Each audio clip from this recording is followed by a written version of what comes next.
Matthieu chapitre 13, verset 4.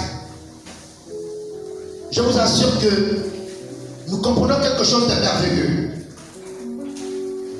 Matthieu chapitre 13, verset 4. Permettez-moi de lire cette merveilleuse parole. La Bible dit,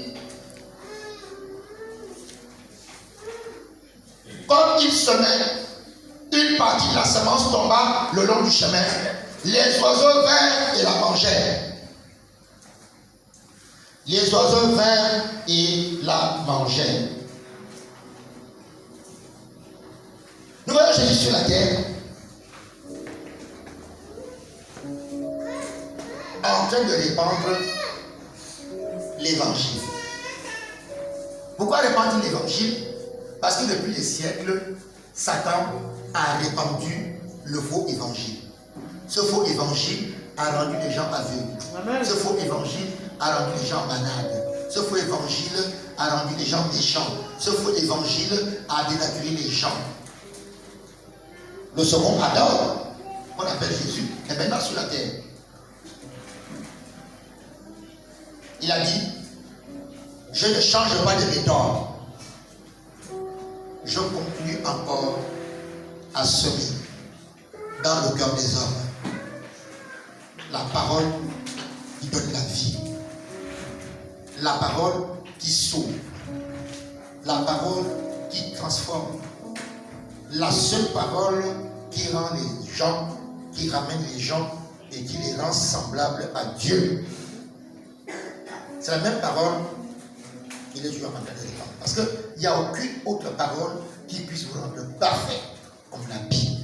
Amen. Il n'y a aucune autre. Et Jésus la répand. Maintenant, pendant que Jésus est en train de répandre cette parole, Jésus tombe sur une situation, une catégorie d'êtres humains. Vous savez, cette catégorie d'êtres humains-là est tellement incrédule. Elle est tellement méchante, elle est tellement fermée à la parole. Ils disent tout sauf cet évangile à l'intérieur de mon cœur. Allez, depuis les yeux. Mais Jésus sème quand même. Jésus fait quoi? Il sème quand même. C'est quand même paradoxal que Jésus puisse s'aimer. Donc Jésus sème. Pourquoi Jésus sème? Pour convaincre. Pour préparer le jugement. Je sais. Tu n'as pas besoin, mais je sais. Amen. Mais sache qu'au dernier jour, c'est cette parole-là que tu as rejetée qui te fera perdre. Il sait. Alors, ceux qui appartiennent à cette catégorie disent dans leur cœur, Père ton temps en semant dans notre cœur. Parce que de toute façon, nous avons déjà choisi notre camp. Il y a des gens qui ont déjà choisi leur camp. Ce n'est pas mauvais maintenant d'avoir choisi son camp. Parce que tu peux toujours croire que ta vie marche toujours.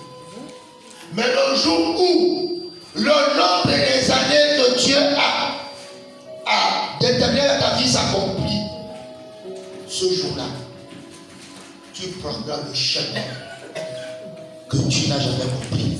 Et c'est là que tu comprendras qui est réellement Satan et quels sont les dangers de la mauvaise parole. Amen. Amen. Je disais il n'y a pas longtemps, des personnes qui ont rejeté Dieu dans leur vie.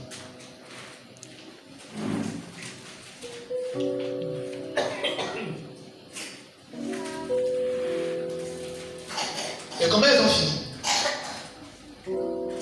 Il y avait un dictateur roumain qu'on appelait Ceausescu, un grand sataniste. C'était un communiste, anti-Dieu, puisque lui-même avait décidé d'être Dieu. Il avait pour mettre Satan. Il avait dans son palais une salle où il pratiquait la magie, où on dépassait les êtres humains. Ceausescu. Un jour, il a été confronté à un pasteur. Et c'était sa fin. Il était confronté à un pasteur. Et c'était sa fin. Si vous voulez connaître sa fin, allez sur Internet et regardez dans YouTube. Vous verrez sa fin. Un autre dictateur africain, Samora Machel, lui ne voulait jamais entendre parler de Dieu. Son avion a explosé en plein air. Jusqu'aujourd'hui, on n'a jamais retrouvé un seul morceau de son corps.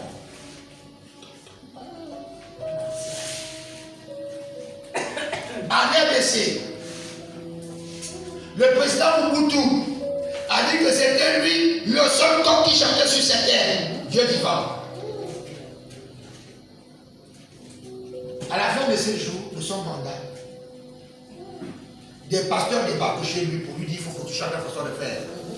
Il dit qui êtes-vous pour me changer, pour me transformer. Quelques temps après, il a été destitué. Et vous savez comment il a fait. En Guinée, à côté, il y avait un monsieur qu'on appelait Massias Guéma, un sataniste de haut vol. Il terrorisait la Guinée équatoriale. C'était aussi un communiste. Et il s'est délecté à faire ce spectacle. Il demandait aux populations, appelez Dieu et vous verrez s'il répondra. Quand les populations appelaient Dieu, Dieu ne répondait pas. C'est pas que Dieu ne répondait pas, Dieu répondait, n'entendait pas. Et il disait, vous avez vu, ils ont appelé Dieu, Dieu n'a pas répondu. Donc Dieu n'existe pas. Appelez-moi maintenant. Massias, il dit je suis là. Vous voyez, il dit je suis le Dieu vivant. Parce que vous m'appelez et je réponds. Mais votre Dieu là, vous l'appelez, il ne répond pas. Donc c'est moi qui suis. À la fin, il a eu un problème avec un pasteur. Il a enfermé un pasteur. Parce que le pasteur a contesté ce qu'il a dit. Le pasteur s'est enfermé. Le pasteur dit tu m'enfermes. Mais moi je parlerai à mon Dieu. Si dans 10 jours, tu es encore président de Guinée équatoriale, tu me souviens.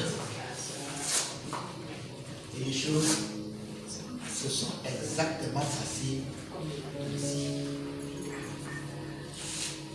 Montrez-moi un seul qui aime mépriser Dieu officiellement, qui soit encore vivant.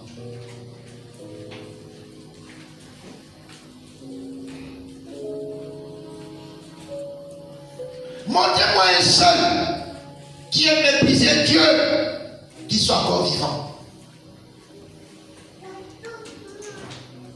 Marilyn Monroe, la femme la plus belle du monde, a méprisé Dieu. Lui a envoyé un prédicateur, lui parler, il a dit non. Quelques temps après, elle est morte.